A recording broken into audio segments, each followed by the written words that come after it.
अगर आपको लगता है स्ट्रैटेजी भी ठीक है, एनालिसिस भी ठीक है, फिर भी लॉस हो जाता है, तो प्रॉब्लम स्ट्रैटेजी नहीं बल्कि आपकी साइकोलॉजी है। बहुत से ट्रेडर सिर्फ ये सोचते हैं कि ट्रेडिंग में सिर्फ चार्ट और इंडिकेटर का रूल होता है, लेकिन रियलिटी ये है कि ट्रेडिंग का 70% से ज्यादा हिस्सा माइंड का होता है। इस वीडियो में मैं आपको एक सिंपल तरीके से समझाऊंगा कि ट्रेडिंग साइकोलॉजी क्या होती है और एक बिगिनर अपनी साइकोलॉजी किस तरीके से इंप्रूव कर सकता है ताकि लॉस कम हो और डिसिप्लिन इंप्रूव हो। नंबर एक, ट्रेडिंग साइकोलॉजी का मतलब है कि ट्रेड लेते वक्त और ट्रेड लेने के बाद आपका माइंडसेट कैसा रहता है। मिसाल के तौर पर जब आपकी ट्रेड लॉस में जाए तो आपको घबराहट होती है और आप अपनी ट्रेड क्लोज कर देते हो, या इसके मद्दे मुकाबिल अगर आपकी ट्रेड प्रॉफिट में जा रही है तो आपके अंदर और लालच आ जाता है और आप एक ट्रेड के बजाय 2-3 ट्रेड और ओपन कर देते हो। ये सब चीजें, ये सब बातें साइकोलॉजी पर डिपेंड करती हैं, ये साइकोलॉजी का ही हिस्सा है। नंबर दो, एक बिगिनर ट्रेडर दो चीजों की वजह से ही इफेक्ट होता है।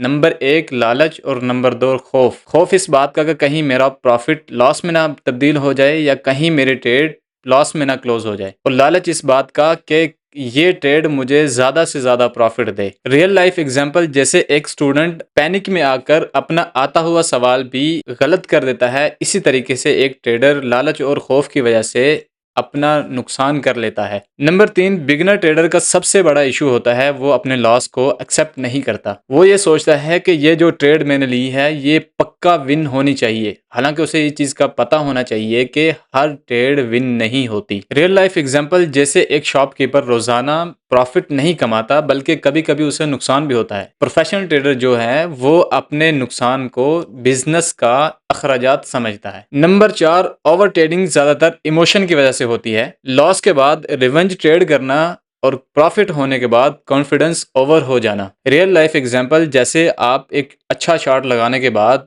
दूसरी बॉल को बिना सोचे ही खेल देते हो, इस तरीके से एक ट्रेडर भी यही करता है। नंबर पाँच, अपनी ट्रेडिंग साइकोलॉजी को इम्प्रूव करने के लिए मैं कुछ आपको रूल बता रहा हूँ, उन्हें फॉलो करो। हमेशा ट्रेडिंग प्लान बनाओ, एक दिन में लिमिटेड ट्रेड लो, लॉस होने के बाद स्क्रीन से दूर हो जाओ और हर ट्रेड को सेम तरीके से अप्लाई करो। अपना ट्रेडिंग जर्नल बनाओ और लिखो ये ट्रेड मैंने क्यों ली थी, इसके पीछे क्या रीजन था, इसके पीछे मेरे क्या इमोशन थे। नंबर 6, डिसिप्लिन का मतलब होता है अपने प्लान को फॉलो करना, चाहे आपका मूड हो या ना हो। मार्केट आपके इमोशन नहीं देखती, इसीलिए डिसिप्लिन वाले ट्रेडर ही सरवाइव कर पाते हैं। जितना ज्यादा आपका डिसिप्लिन स्ट्रॉन्ग होगा उतनी ही ज्यादा आपकी साइकोलॉजी स्ट्रॉन्ग होगी। अगर आप ट्रेडिंग में इंप्रूव करना चाहते हैं तो सिर्फ स्ट्रैटेजी पे काम नहीं करो बल्कि अपने माइंडसेट पर भी काम करो। आपको ये बात याद रखना चाहिए कि ट्रेडिंग पेशेंस यानी कि सब्र सिखाता है और सब्र से ही हमेशा प्रॉफिट आता है। अगर सब्र से काम करोगे